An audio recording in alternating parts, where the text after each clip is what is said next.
Digital विज्ञापन व्यवसाय का मंदी का दौर है, जिसकी वजह से प्रमुख तकनीकी कंपनियों के शेयरों में गिरावट आ रही है। एचपी ने 6,000 लोगों को निकालने के विचार कर रहा है। गूगल की मूल कंपनी अल्फाबेट ने लगभग 10,000 लोगों को नौकरी से निकालने के लिए उपाय पेश किए हैं।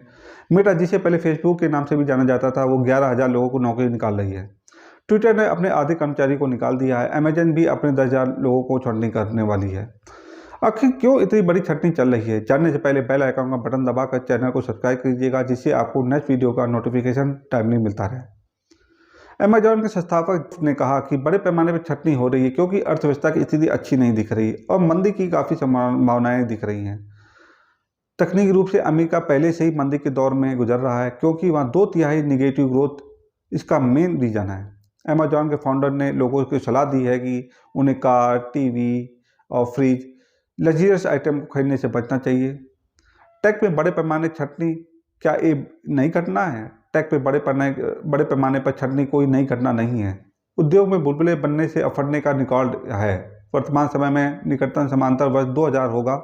हालांकि उस समय गूगल और अमेजन नहीं थे जो आज है। 90 के दशक में .com बबल के रूप में जाना जाता था, क्योंकि इंटरनेट का बिजनेस ग्रोथ बहुत तेज़ी से बढ़ रहा था। कई लोग टेक कंपनी की ओर आकर्षित हुए। इस अवधि के दौरान गूगल और अमेजॉन की स्थापना की गई। .com के फटने के पहले टेक फर्मों के शेयर बाजार चढ़ रहे थे। टेक फर्मों का बाजार वैल्यूएशन बड़ा था और कंपनियों का विस्तार हो रहा था, जो 2022 की मंदी से पहले के रुझान के समान था।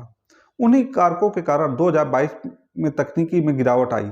ब्याज दरें, जो 2008 के वित्तीय संकट के बाद से कम है, अब बढ़ रही है। महंगाई पर काबू पाने, उपभोक्ता खर्च को हतोत्साहित करने और बजट को प्रोत्साहित करने के लिए केंद्रीय बैंक 1 दशक से अधिक समय के बाद ब्याज दर बढ़ा रहे हैं।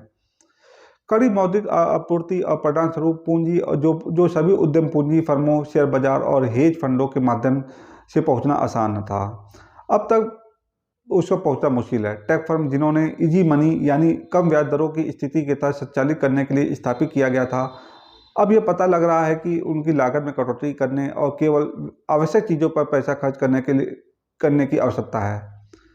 क्या टेक कंपनी का युग खत्म हो गया? टेक सेक्टर के लिए सब कुछ धूमिल नहीं दिख रहा। बहुत कुछ इस बात पर भी निर्भर करता है कि कोई टेक सेक्टर को किस तरह से देखता है। इन दिनों टेक कंपनी जैसे Google, Amazon, Meta, Twitter, Microsoft आदि से की बात हो रही है। दूसरे शब्दों में केवल सॉफ्ट टेक फर्में, लेकिन हमेशा ऐसा नहीं रहेगा। ये सभी सॉफ्टवेयर कंपनियां हैं और कंप्यूटेशनल तकनीक की जड़ें हार्डवेयर हैं।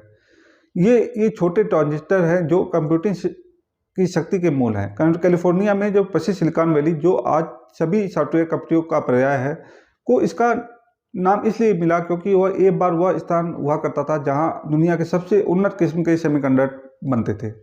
सेमीकंडक्टर से आधारित सामग्री सिलिकॉन है और यहाँ से सिलिकॉन वैली का नाम आता है। एशियाई श्रम की तुलना में घरेलू अमेरिकी श्रम बहुत अधिक महंगा है। कंपनियां उच्च लाभ मार्जिन चाहती हैं और वे घरेलू महंगे श्रम पर निर्भर होने के बजाय दूसरे देश से सस्ते श्रम को भरोसा करके ऐसा कर सकती थी।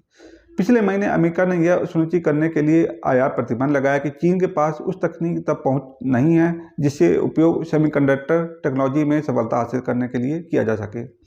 डच फर्म ASML एक महत्वपूर्ण भूमिका निभाती है, क्योंकि ASML के पास लिथोग्राफी मशीन के बिना सेमीकंडक्टर के सेक्टर में इनोवेशन असंभव है।